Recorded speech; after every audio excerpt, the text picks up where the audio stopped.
So we're testing now. All right, I'm online somewhere in this world. And then you show that one here in the virtual room. Who was ever faced by technology? Kind of. And actually, we're kind of whiz kids, so it only took us about 10 minutes to sort this out. That's really good. So, what I wanted to tell you, if we go online, keep your microphone turned off, not like I actually tried to turn it on. And if you want to raise a question, just do it on the virtual room. You can put on your hand on there. This goes wrong.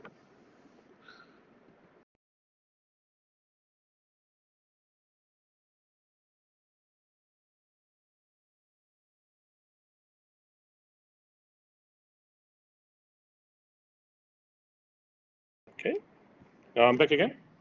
All right, good. So we'll try to make a start.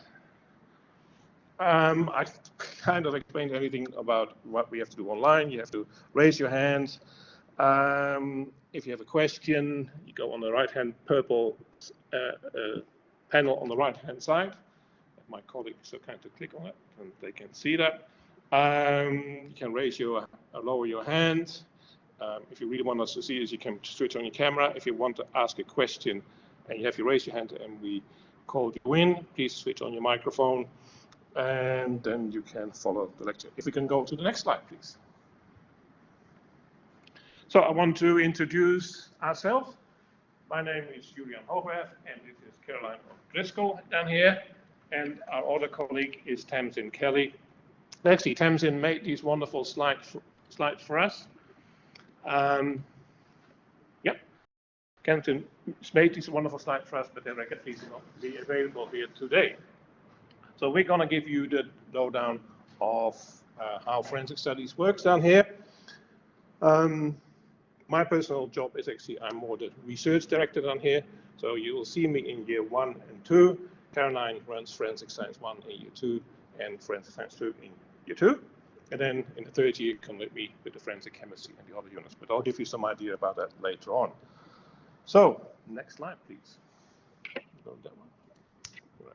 First of all, as a relatively fresh immigrant in this country, I'm very aware that I'm walking on other people's land. So we like to recognize the Nanaimo people that have this land around us for many, many years. And we're really privileged actually to share this land with them. So we recognize all the culture they have around us. And later on, if you do some of the units with me, we'll go into the field and we'll see that culture around us and any kind of First Nations people that are around us or in this room. We welcome you all, and we welcome all of you, of course. If we can go to the next slide. So why are you here? You're either, since high school, you've been watching CSI and other programs. You always want to be a forensic scientist, or you looked at some other shows that did more legal stuff, but you thought, well, if I become to be a criminal lawyer, I need to know something about forensics, of course, because then I can give those forensic scientists in the standards a really hard time. So you could either be here because you're doing a Bachelor of Applied Science, the nerd in you, the scientist in you wants to do forensic science, or you're actually here in Bachelor of Science and you think that some skill set from forensic science might actually help you as a scientist in general. I totally agree with that. And you might be doing a Bachelor's of Law, combined forensic studies, or justice studies. It's slightly different. So all of these studies have to do something with forensic science. Want to learn about that. So how many of you are doing the major forensic studies area? And who of you are the scary but very smart lawyers? Yeah. All right. You're studying the books, in the law books, trying to give us a hard time in the future. All right. So first of all, you all just mostly come just out of high school. Who have done year 12 just last year? Or the year before? Who are you? You had a really tough year 12. And now it's great. You finished high school, you're at university. And university is organized a little bit different than high school. A few things that we want to explain to you. We have faculties, and it's not the faculty of mind, or they should be, but we have faculties in different discipline areas. So here you are in science and technology, but some of the people that do the double degree with law will also be in business, government, and law, so the different faculties. We have about 5 or 6 faculties here at the university, and each faculty might be split in different schools. So Ken and I are in the School of Science, but we also have a School of Technology in our group, right? And we work closely together, but that's part of a faculty. And then you have different program areas. The programs are really related to the kind of study you do, it's the teaching, whereas the schools are both the teaching and the research we do, right? Then we have study programs. Each of the study programs can do a Bachelor of Applied Science and Forensic Studies. It's a mouthful, it's a lot of work, but you will get familiar with it. And in those courses, we have units. We have roughly 3-4 units per semester you're going to do, and you build up all those units to build your career up. And then we group some of those units into a major. You could do a major in forensic chemistry, forensic biology, or you could do a minor in general forensic science. Some people that might be doing a general science degree might do a major in forensic science. Do some of the units that you find interesting. And then for each unit, there's an amount of credit points. I think almost all units in the School of Science and Technology in our faculty, Science and Technology, are 3 credit units. I think in BTL, when the law students, they might have actually some 6 credit units that run over 2 semesters or are very big units, with very big exams, of course. But most R units are 3 credits, and totally you have to build up 72 credits. That is about 24 credits per year if you do it in 3 years, but it might take some longer. You might choose some units that might be a clash. It might be, spread all those units and all those credits point about 3 or 4 years. If you do forensic studies and laws, a double unit, you actually have 120 credits that you have to do. That's about 40 units. And justice and forensic studies has 96 credit units. So that's what you have to do. And if we go into the system, we can actually see how you're progressing through the 3 or 4 years through your studies. And all the time you will see how many credit points you have achieved, how many credit points you still have to achieve to really complete your studies. It's important to think now already about what you want to do all those years and plan your studies out, especially if you do a general Bachelor of Science. So we can do all kinds of choices, but it's really important that you get good advice what you want to do. If you want to really get into research in science, for example, work at the AFP or other police forces, we cannot hammer enough on it that your GPA is going to be very important. And why is that? Because if you want to be competitive after your 3 years of study, you probably have to do another year of honors. Honors shows you that you can do independent research, that you can apply what you've learned 3 years before. And in the forensic industry, honors is kind of the minimum bar that you have to be eligible to be accepted in any kind of like the AFP graduate program, for example. But to get into the honors, it's very important that you have a GPA of 5. Now, a GPA, you guys all used to ATARs, and when I got to Canberra, I had to think about what ATARs mean in different states. You have different systems. At university, what we have is called a GPA, and it is kind of international, but it's a scale of 7. I don't know why they choose a scale of 7. You have to have minimum 5 out of 7, and I calculated that's about 71%. Why not 75? Why not 70? That is this scale, so it's comparable internationally. So for now, how do you get at a GPA of 5 at least? Ideally, you want to get a GPA of 5.56. A GPA of 7 would be amazing, but it's very difficult to achieve. But you really want to be in the top group, batch of students that have those high GPAs to get that. How do you achieve that? From the beginning, you start working very hard. I always joke that you did your year 12 parties. Well, maybe you got it because of COVID. I'm really sorry about it. So the bad news is, wait another 3 years. The partying, can you do that? No. Especially in Australia. In Australia, we like to go to the beach, have our barbecues, have fun. That's why we all moved to Australia, because it's an easy life. But a bit serious. At UC, the system is such that every year counts for your GPA. I've worked at other universities in Europe, where, for example, the first year didn't count. I worked in England, students the first year could get any grades they want, didn't count for the GPA. Here, on this university, year 1 counts for 1/3 of your GPA, year 2 counts for 1/3, year 3 counts for 1/3. So if you want to be competitive at the end, I hate to say it, you really have to start working hard from the beginning. If you start struggling, and some of you that haven't done chemistry, for example, will struggle, immediately start talking to us so that we can help you. Because the clock and the marks start ticking from the beginning. It is what it is. Some contacts within the faculty. We have the executive team. We have a lovely dean, recently appointed, Janine Deakin. She's very accessible, but she has a responsibility about the whole faculty. So both research and the teaching, and a few more things, finances, for example. And then for the teaching, we have 2 associate deans. One is my colleague, Tamsin Kelly, who couldn't be here today, and then Masoud Mohammadin is the other colleague. And they look after all the teaching aspects of it. Everything is quality control, that everything is working fine, and everything is well organized, that the unit outlines that you can check what content is for each unit are perfectly written, those kind of things. Then our colleague Diane Gleason is the Associate Dean for Research and Innovation. So 50% of our time, roughly, we spend on teaching, and 50% of our time we do research. Later on, if you become an honor student or a research master PhD student, you come into that research part. But we are all researchers and teachers. We teach from practice. So the DN looks after that. Then we have the head of School of Science, Tariq Aziz, is looking after us. He's our kind of boss, our line manager, and he looks after our well-being, and that we all have decent workloads and not too much teaching, not too much research, all that balance. Very important for you, the program directors. So anytime, especially if you're not quite sure what units you want to take, electives and these kind of things, talk to your program directors. So for us at the moment, it's Adrian Dusting, Applied Science and Forensic Studies and Bachelor of Science. Adrian looks after you.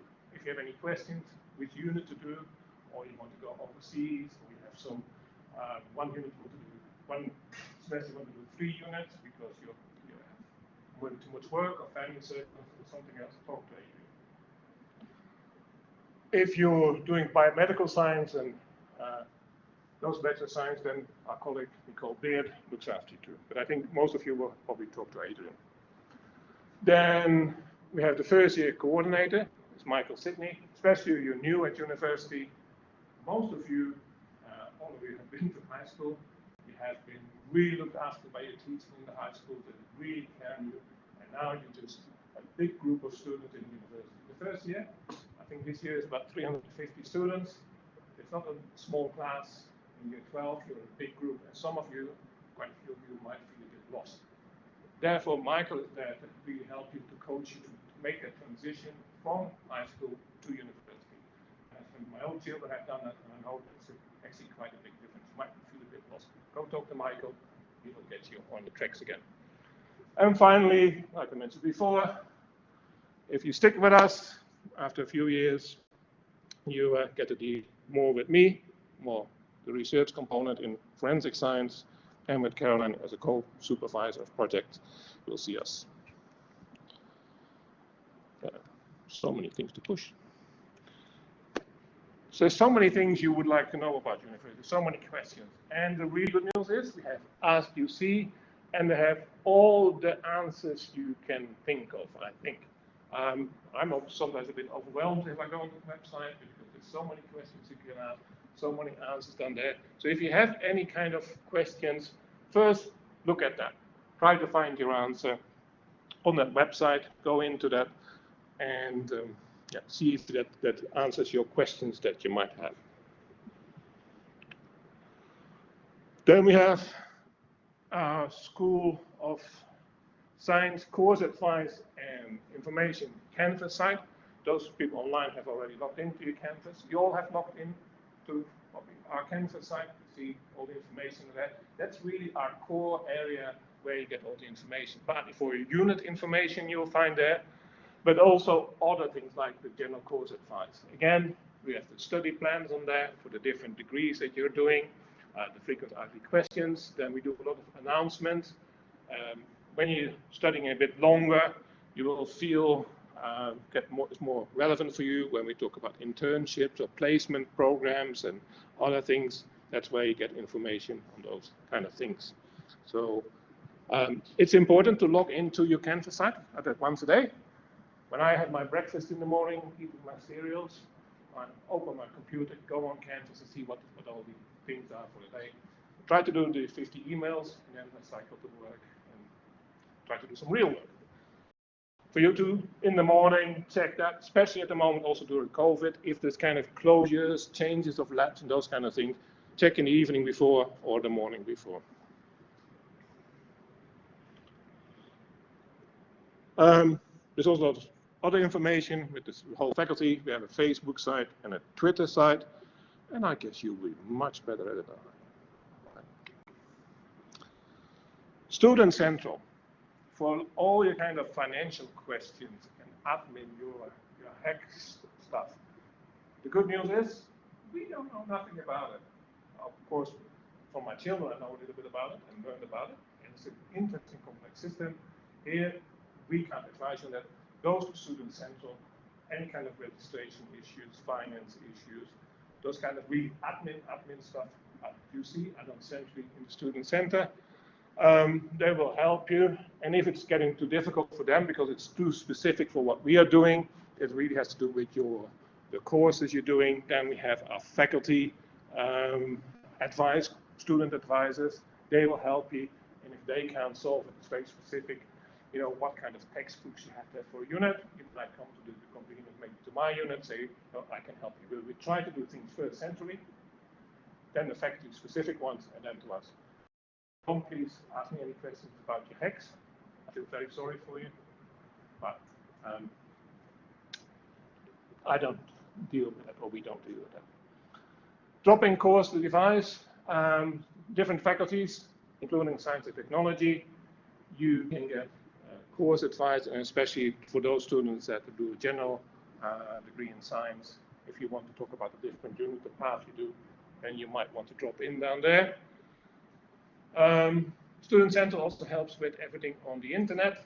You're setting up your emails, setting up your accounts, your ID cards, and all those kind of admin matters. An important thing at the moment is that we have consent about using some of your data, of course. We do have privacy laws at the university, so you give us a lot of data about you. All of us have the lectures and stuff have access to it, but you have to give, again, there's sometimes some consent about what you do. If you want to upload your photo on your website and those kind of things. If you want to know more about that, look at the safe community issues, and also campus safety is quite important. It's always been important, but the last few years, regretfully, it has become in the news, both at our university and the other universities here in Canberra, and we want everybody to feel safe on campus. Just one warning, there's snakes on campus, and real snakes, and other types of snakes sometimes, so we all want you to be safe.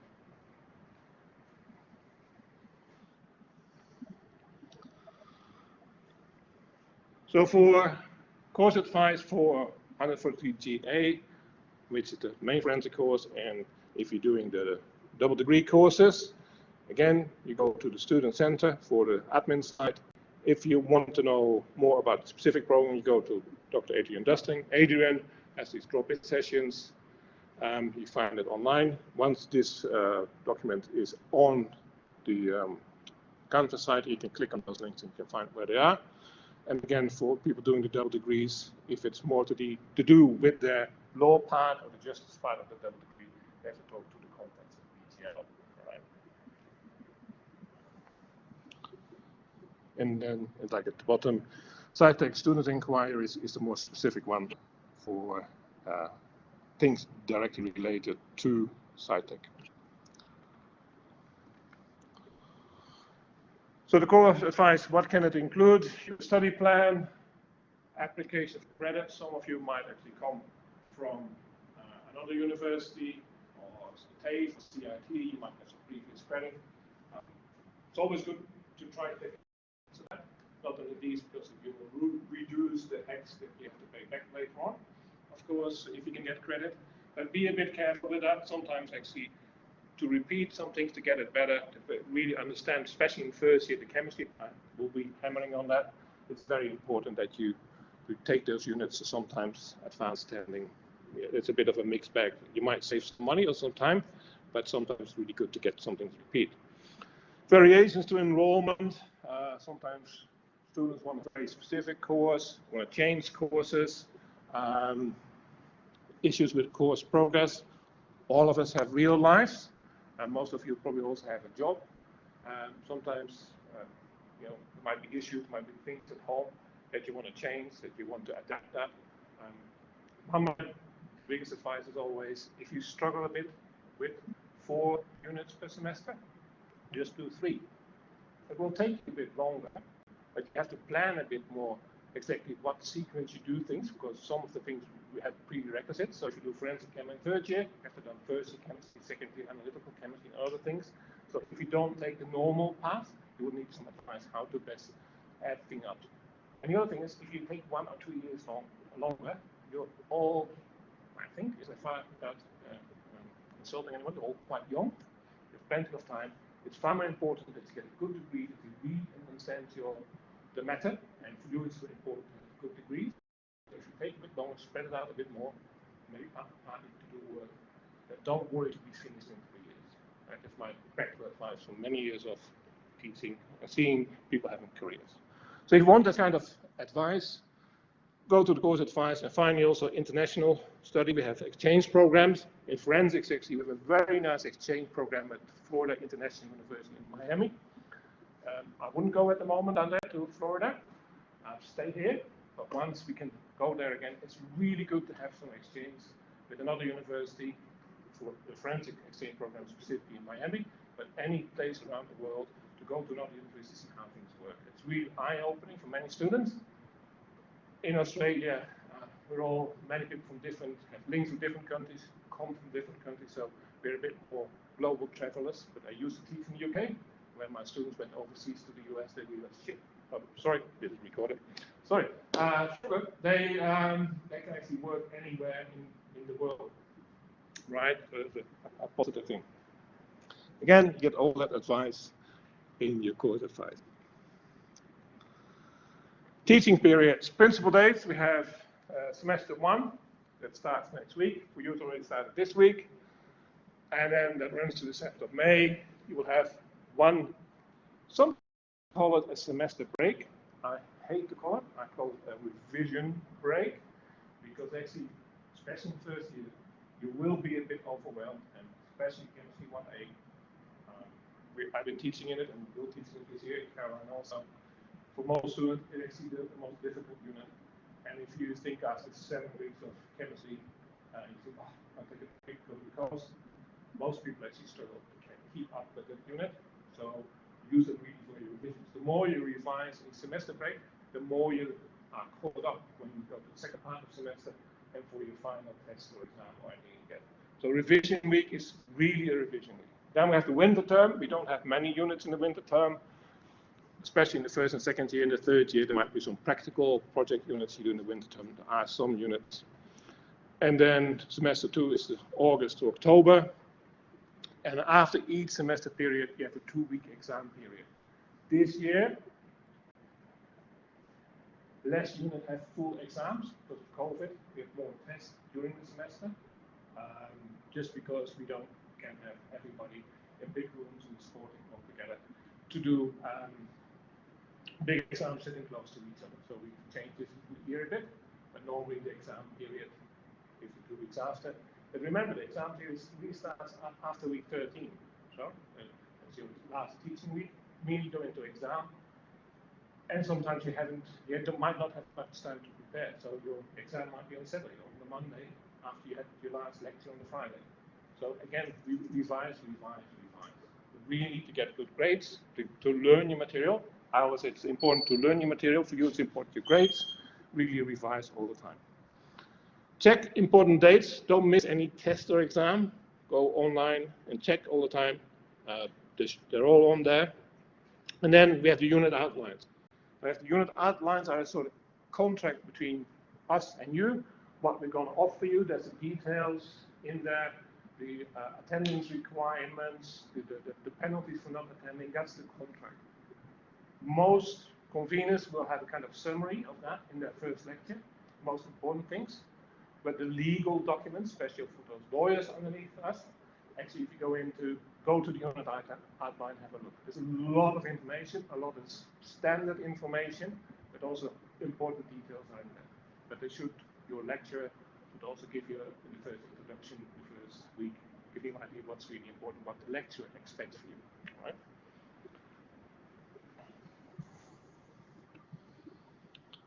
So what should you enroll in if you're doing forensic studies? Well, you don't have much choice, to be honest.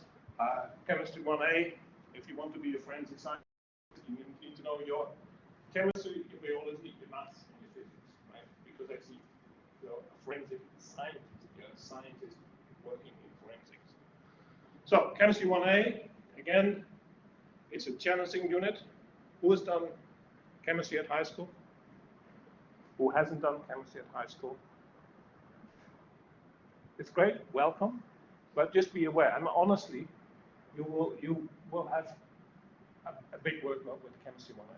From experience, many students struggle. We go very quickly into it, and it's really, I would almost say, get an extra tutor, get help from the beginning. Try to stay on track.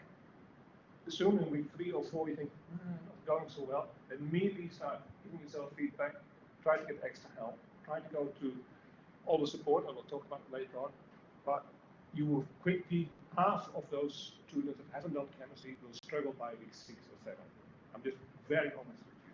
So please put your time in there. If you haven't done chemistry, really think about doing a lesson load. Don't maybe do the full 4 units, but do the chemistry, because the chemistry is core to other units, to direct other units. So really get your chemistry sorted.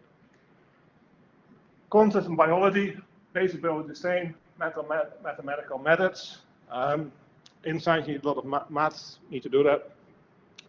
Then we have what we call lecture choice unit, and we recommend, or you should select communication in science that teaches you how to write report, how to write articles. You will come back to that in year 3, where we have to practice this more and more. That shows you how to write scientifically. So I'm mentioning it, if you want a part-time load for semester 1, 2021, at least do chemistry 1A and mathematical. That really sets you up.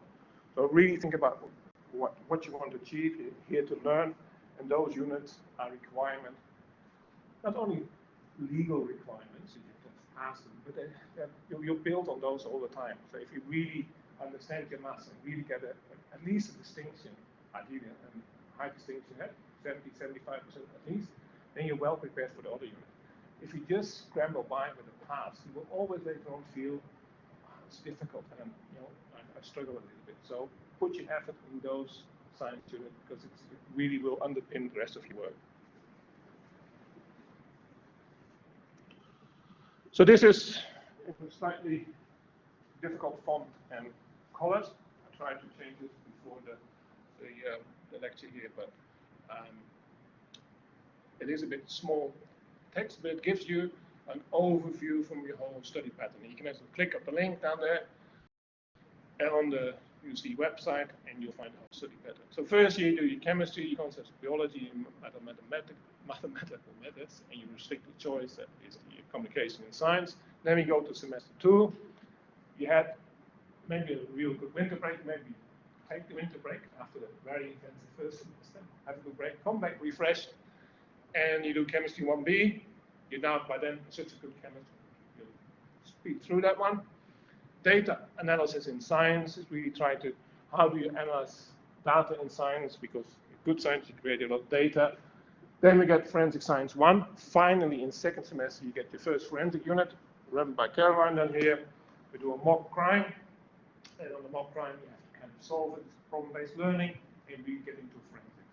We can't do it in first semester, we need all those basics first. But in second semester, you get your first forensic science unit. And I think UC students really enjoy that. Introduction to physics also. Then we go to year 2. You start doing your biochem. That's why you need good first. Your chemistry you've really done very well. But biochem is one of the more difficult units. Biostats. Everybody loves statistics, right? No? Oh, ask him next year, right? I'll ask you again next year if you like it or not. Because if you want to be a forensic scientist, actually, Caroline is part-time and is part-time AFP, part-time with us. How often do you use statistics? Every day. Every day. There, you see. I'm a statistics nerd, so I use it even at night and everything else. I love statistics. And we will try to give you the passion for statistics and why it's important. We'll try to transfer to you. Forensic Science 2, semester 1 next year. Again, semester FS1 in the first year is more the crime scene. FS2 is in the laboratory. So work in the laboratory, also on a mock case again, see what happens and work on that. Then you get genetics and genomics, very important in forensic, of course, all the DNA stuff. And DNA is actually evolving how we use it in forensic science. We start looking at whole genome DNA work. We don't do just a few markers anymore. And you will learn about that. Semester 2, you get analytical chemistry. Week 2, you start to use instruments, human biochemistry, microbiology, and cell biology. And then in the third year, you get forensic genetics, environmental forensic genetics, environmental forensic geochemistry, that unit with me. Then you get introduction to pharmacology and toxicology. This is with Pence and Kelly, he's the forensic toxicologist. So year 3 is really becoming far more forensic. You need all the introduction and basic science before you can actually really start doing the forensic work. And then finally in semester 2 of year 3, biosecurity global forensic. That is one of our online units. Really about biosecurity. Anyone think that biosecurity is important? How relevant is it? I think we had last year with COVID, it was so easy to teach it. Everybody understood how important biosecurity is, right? And this is just a natural, accidental biosecurity issue. Very good one. I'm going to really hammer you with forensic chemistry in third year. Again, more case we work around, but then you see work in the National Forensic Lab that we have here from our center. We run in building 7 at the top floor. You'll come down there and you start working with big instruments. And then also with Pence and Kelly, forensic tox and drug analysis. That's the final unit there. You run also instruments in our laboratory doing toxicology tests. Then you have 2 electives in year 3, but you can either do a project or a placement. Caroline is in charge of the placements, trying to place students in different institutions. Might be very difficult because you need clearances for that, and actually it's quite complex to get that. And then there might be other institutions. We have the drug labs, ACTAL in Canberra, we have the TGA, with other placements where you can actually learn your analytical skills, chemistry skills, biological skills, and other things. Or you do a research project. We stay with one of the lecturers or professors down here, and you do a research project in the group. That also sets you always almost up for being an honors. So if you do a research unit, you get an idea what is actually to work in a research group, and then quite a few students move on to actually work with that professor into the research in an honors year, and then someone will actually stay on to do a PhD there. So the double degree students, what do you have to study? Again, chemistry 1A and concept from biology and foundations of law and justice. One preamble we have to say, at the moment we're going through a curriculum review. Every 5, 6, 8 years, universities look at the curriculum, we see what the industry needs, we see what the students need. Times are changing. Forensics is changing all the time. A lot of cyber crime at the moment, those kind of things. Biosecurity become more important. Some of the criminal gangs actually started 10 years ago, started using phones and SIMs. Now everybody can track everybody's SIMs and phones that's happening. They start going back to using documents again, using notes, putting on a pigeon, sending to, not maybe not pigeons, but actually Dropboxes are being used again. The documents are coming back, for example. So we all the time try to adapt. Also, our curriculum we try to adapt. We review it, and for the intake from next year onwards, there will be new units. We taught according to the scheme I just showed you, but if Maybe over the years some unit might change. The content will be the same, but we might put it in a slightly different order, a different unit. And you might find that after 3 years you might not keep all the units. They might be different, but the content will be updated or be the same and transferred. So you won't lose out, but just don't get anxious if you see changes. We'll be looking after it that you get all the right skill set when you get through. Expected workload. Who has a job? Most of you have little jobs. And the good news is, my daughter is also studying, she also has jobs. And I really understand here that we all want jobs. But the challenge is if you commit to studying or commit to a job, your boss will say you work 8 hours a week, you do 3 night shifts at Moose Head or something like that, right? You have to show up.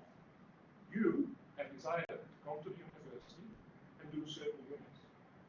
We have developed those units that in our minds that you will typically have 150 hours that you do for the unit. For a student that has a grade average of like 70%. Right?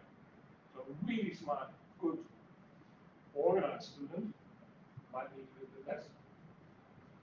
Student that struggles a bit might need more than 150 hours. Right?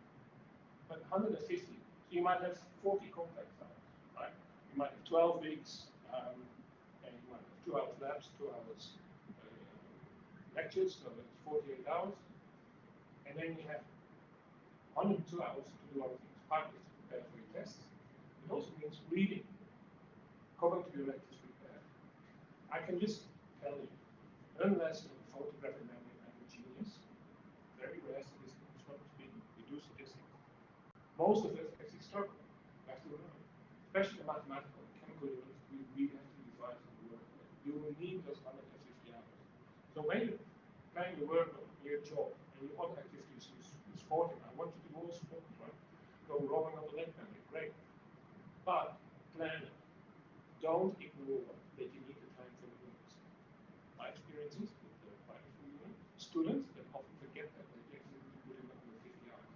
You cannot just rock up to the lectures, sit passively, not show up to the lectures, at home, run at twice the speed while you're doing Facebook on the side. You won't learn anything, right? It doesn't work.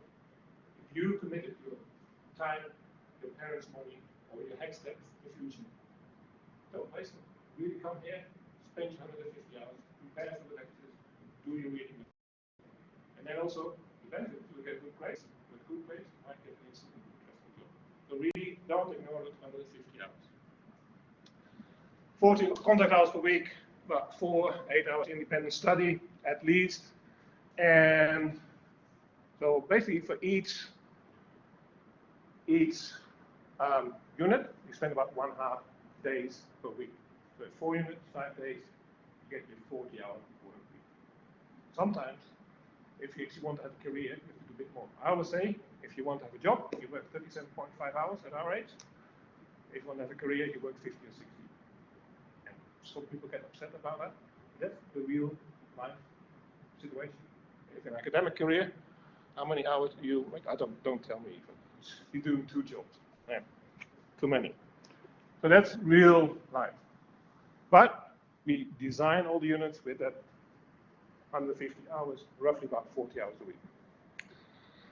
Full times, 4 units per semester, part-time, 3 units per semester. You have to think a little bit about your HECS rules and your funding rules. How many units if you're still a full-time student? If you do only 50%, are you still full-time? No, you might get in things with the HECS. So you have to make your balance on the whole thing. Again, if you have those questions, issues with finance and things, once you've done first year, in second and third year, there's more chances actually to become student assistant or teaching, helping out teaching. If you're really good in chemistry, right, you can go back and teach those students chemistry 1A, go to be a sessional. There's all kinds of options. So, just checking how I'm going for time. Census date. So you start off enthusiastic, get a good break, you start off at 4 units, you're going ahead very well, but by 2 or 3 weeks in, you say, it's actually a bit heavier than I thought. The census date, where you can get out of a unit without penalties for paying for the unit is the 5th of March. So you can withdraw without any marks in your grading or without a withdrawn grade and any kind of HECS help tuition fee liability. Again, the international students, you have to be a bit more careful. Think about that. If you add to a unit, you can actually enroll in week 1 to a unit. In science, only the first week, because like I said, in chemistry, if you missed it in other units, in other faculties, maybe you can enroll to the census day, or even after the census day. In science, it doesn't work. You miss too much. So in science, we normally don't allow until in the first week. You can moves, but not after that. But you would need lecturer approval. Sometimes if you need intermission, leave of absence, there might be personal situations, and the university is very understanding of that. Especially last year, we had quite a few students actually that had to find work to support their family or those kind of things because of COVID, that other family members lost jobs and these kind of things. We're very understanding about that. Just talk to us and we try to find a solution, or my colleagues will help you. Pay your HECS tuition fees on time. There will be penalties. Shame to waste that, even if you throw it on HECS. And I always see students here that don't worry about the HECS fees, but later when you get a job, you finally get a good salary, HECS repayments go up, right? So think about, don't put too much on your HECS than necessary, because one day you have to pay it back. So it's not a thing from worry about in the future. Think about that. Then we have scholarships that you can apply for later on. So always try to, if you have any uncertainties, talk to the conveners of a unit, specifically our faculty education team and the program direction before you make any choices of changing, that you're very well informed. Especially in the first year, you might not have a good overview of what all the units are and what the consequences are of doing something. Student resources. Of course, we have a lot of resources for current students. Once you're in the system, you can go down there. The library is not only a collection of books or online books, but I find that many students actually find it pleasant to go to the library and study together. Make your own little study group. The more you talk to your peers, the more you can help each other and learn and ask each other questions, the better you learn. Peer learning is actually one of the most effective ways of doing it. So hang out in the library together and study together. There's study help, there's textbooks. Don't make the mistake to believe that just by getting the lecture slides hand up from the lecturer, you will be able to pass the test. My strategy 50 years ago when I was studying, 40 years ago when I was studying, was actually to learn 120%. But that way, I could get a very high grade average, right? Always try to understand more, read more. Don't rely just on the slides. The old days, when I was studying, everything was on the board, I was written, I had to make hand notes. Actually, making handwritten notes, that's why I gave you all this handout, for making those notes. What your brain does is actually using your fingers, writing things out, and you remember things. If you look at the slides at 2 times the speed, with Facebook on the background, you won't absorb it. By doing writing, actually absorb it. It's the way the human mind worked for many, many years, 60 years here. We told each other stories, we write things out. Just scanning slides in high speed doesn't work. So, textbooks. Use your textbook, get textbook. Sometimes you can get the second-hand ones online, and those ones doesn't have to be the latest version, but get them. Calculate that per year. You will probably have to spend $1,000 on textbooks. Some of the textbooks you will stay with you the whole life. I still live in my little library in my office, books that I studied with, and if I want to look something up, I go through those books. Most lecturers will tell you which books actually will have a long lifetime and which are not. We try to put the books that are not that don't have a long lifetime, put them all in the library so you can get them there, the important ones you just have to buy. Study skills. Study skills is part of student life. Study skills, oops, okay, this thing is really good. They have support services, so many students here use the students' skill opportunities. You can go online and find it on there. So they run programs in the library and in the Student Resource Center. I will show you a map where the Student Resource Center is. Nowadays also run in the virtual room via Canvas, and it helps you with study skills. Some of you come really well prepared from high school, very good at studying. Actually, to studying with a certain skill, like one, how do you revise? The best way to revise is to write handwritten notes. 2 or 3 weeks later, you make a summary of your handwritten notes. And before your test, a week before, you write a summary of the summary of the summary. Anyone with a mathematical inclination will see recognize a logarithm in there. That's how your brain works, right? Revise, revise, revise. Those kind of study skills and other tricks, fast reading that you can learn, those kind of study skills that you can learn. Really take advantage of it. So study help, there's drop-in sessions, there's maths and stats help. Don't be shy. Everybody needs maths and stats help. Maths and stats don't come natural to most humans, almost any humans. Everybody has to work on that. So try to get help. And in the Math Center, it's 6B32. Studiosity, again, another tool to get to help. There's peer study help. There's peer-assisted learning session, PALS. Especially, they run them for chemistry, the PALS session. So that the older students that have done chemistry 1A and 1B, they will help you and help you revise, have study groups. And all students, especially the students struggling, take advantage of that. There's a study help side. But then there's the academic integrity module that teaches you about plagiarism. All the time is come under stress. We see that some students start copying things from websites and exams and those kind of things and copying from other people. For me, it's just fine. But if I see that in exams, and we have this kind of forensic people have this kind of thing. Oh, that doesn't sound right. And I always enjoy to pick up the students that do plagiarism. It's so easy to catch. So all our lectures, all of them, not only the French one, are really good at picking up plagiarism. And actually, if you produce some work, it should be your own. You should be proud of it. Again, in forensics, we're a bit whiter than Mike. You won't get a job at the AFP if you have a parking ticket, right? So you really have to have very high moral standards, but anyway, the scientist or the person has high moral standards. So you have to do that academic integrity module to understand what is plagiarism, what's accepted, what's not accepted. Do that. And then, of course, English for uni. You might recognize a slight Dutch accent in me, but I live in England, I live in New Zealand. A few accents in my background. Some of us struggle maybe with English, try to get English help, especially if you're poor in English. There's extra help, but especially in year 3 and 4, when you have to write reports, you have to write them to a certain standard to get your degree. So everybody has to really be writing good English. And to be honest, also native speakers. I've been revising a lot of theses and reports. Also native speakers sometimes could do with a little help. Let's put it that way. So then we have specialized services. We have the careers. You have to think about your career, get advice, advice on placements and those kind of things.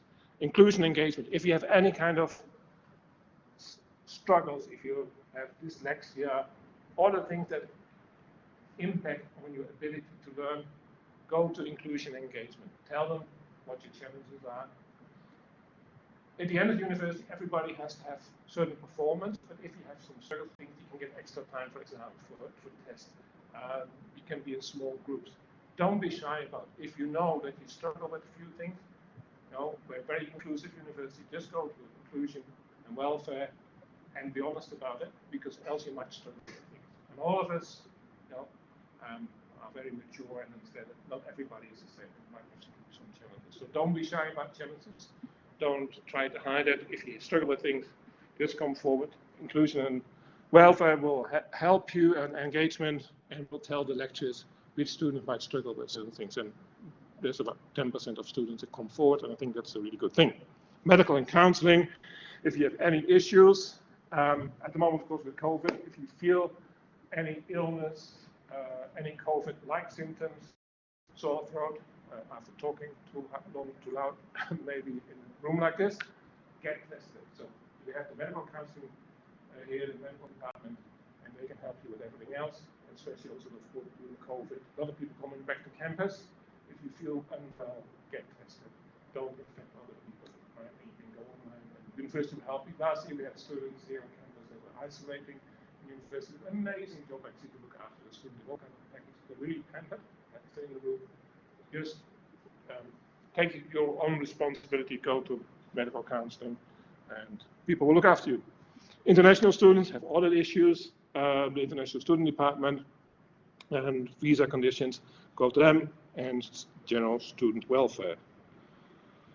Mentor program, there's a mentor program. Sometimes students benefit from the mentor program. And this is actually one of our forensic students down there that is helping other students, really good in that. So try to support other students and help them and feel them more at home, because again, university is it can be a challenging place if you're new. Then the campus. Our campus is wonderfully complex. All the numbers are chronological, all the buildings. You can figure out what the oldest building is and what the newest building is. That doesn't make any spatial sense. So you might need the map a lot. So now you're in building 12 at the B, and what I really want to focus your attention is the SRC, the Student Resource Center. That's where the PALS groups work. It's a bit hidden, but you have that partial between 12, 3, and 6. On the side, there's an entry door down there, and that's where you can get the students, the PALS sessions, and go in there. Over for the rest, it will take you probably at least half a year to get your feeling around campus. I still have to sometimes teach in a building. I have to use the map where I'm going, trying to figure that out. Student Central, that's an important one on the concourse. There will be a lunch that's organized by the faculty. The teaching lab, I'm building 27. That's for the first 2 years, and in the third year, the forensic labs are in building 7 at the top floor. They're a bit cold, a bit secret to find them, but that's where we live. Yep, that one. Communication with the university. We communicate, we do only find your student email on the university. We cannot go to your Gmail account. You might have given that to the university. If you want to use your Gmail account, go into your university account, and you can link or forward all these emails to your Gmail account. If you email us, please email us from the university account or via campus, because we have to have quality assurance that we have all the communications with the student for all kinds of reasons. If you send an email with your Gmail account, if you would do it to me, I would immediately send an email back to your Gmail and your university account and remind you to use your university account. But everything is traceable, what people tell you. So you need to get your account. You need to log into campus computers, and there you can also do remote logins, especially since last year you can actually log into the most university campus computers offline. So if you have to go in a COVID lockdown again, all the computers are still available. You have to go into Canvas. If you have any questions with that, go to the service desk and monitor your email, right? So that is important. Again, in the morning when you want to Canvas, monitor your email at least once a day or have it on all the time. So career opportunities in forensics. Our study, we can't put you all in Matura complex, the ASP. Near IKEA and camera, if you know that, they are very selective. So you can't all get a job down there. But the skill set that we give you can work in many different areas. Actually, I'm not a forensic science graduate. When we studied, we didn't have those courses. I'm a geologist, geochemist. I studied geochemistry. We'll learn later about what kind of research we do in that area. So you can have a skill set that's good for forensic science. Nowadays we have the forensic programs, but if you do a forensic program, you become, foremost of all, a very good analytical chemist or biologist, scientist. So you can get jobs, again, like ATCO, the drug laboratories, all kind of federal laboratories. You can work in environmental laboratories, you can work in research laboratories at universities or CSIRO hospitals, and on the kind of government departments interested in safety. Those down there, so even DFAT, DFAT has a whole group of people that look at documents. If you come like an immigrant like me to Australia, you have to submit all your documents, and DFAT looks at the documents if you haven't faked your document. So there's a lot of document examples in DFAT doing that. So there's a whole series of areas of departments where you can work. There's even some departments that we don't know about officially.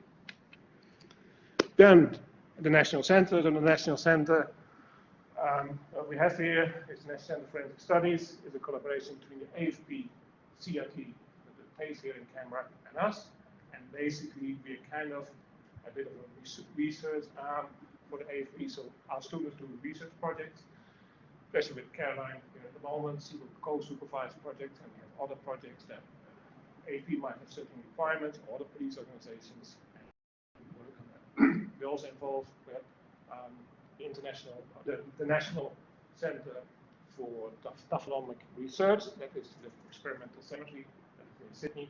We work with them, for example. So we have a lot of research connections throughout Australia via the National Center. CFSA. CFSA, you're new at university, and in the first semester you don't do much forensic yet, only happens in the second semester of FS1, Forensic Science 1, but you should join the Canberra Forensic Student Association. We set it up especially a few years ago for all first and second year students to get really involved and get that forensic feel, right? Because you see us already wearing this t-shirt to be forensic scientists, it's the National Center t-shirts. They have their own t-shirts, and you have a bit of an identity, talk to like-minded students. They have good activities. They organize talks, they organize social activities, and a very active group. And to be honest, part of your future career is being networking, trying to make contacts. So if we have a CUA event, there will be maybe a forensic speaker, and if it's someone that AFP don't harass them and really set up on a job with you, of course, but you start talking to them, people get to know you. Still in this world, and having contacts and that people know you. If you put in, say, an application for the AFP, there's 300 people doing applications. But if they go through there and say, I remember those things, right? It might actually be coming in the short list easier, right? If they know that you've done a good job. So especially building up your leadership skills to get active in the committee, running that, the CFSA will teach you good leadership skills. It really looks good on your CV, and you build up your network. It's only $10, 2 coffees. You should join. Then we have a few other societies, the Supporting Women in STEM, and we have the UC Environmental Science Society if you're a dental science student. Then finally, for the professionals later on, we have the Australian New Zealand Forensic Science Society. That is a society in Australia and New Zealand, and that is really for professionals, but also students can become a member. So most professional forensic scientists are members of that, especially also here in Canberra, and they offer training. We provide some of that training. We're both quite active in the national, Australian New Zealand Forensic Science Society at different times. And also every 2 years, except for COVID at the moment, we do a big international conference. It's one of really the best international conference on forensic science. And if you're in year 3 or 4 doing your honors, it's really good to go there. You cannot be what they have. So really, they also have student membership. If you're serious about forensic science, I would also join it. Maybe not in your first year, but why not, actually? And that is it. 5 minutes over time. I'm always too interested. Well, any questions? Feel free. Don't hesitate. Don't be shy. Do you have any questions? Do you? I would like to interrogate my students.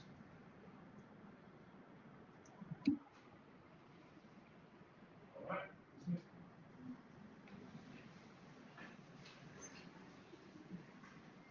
Was there any online questions?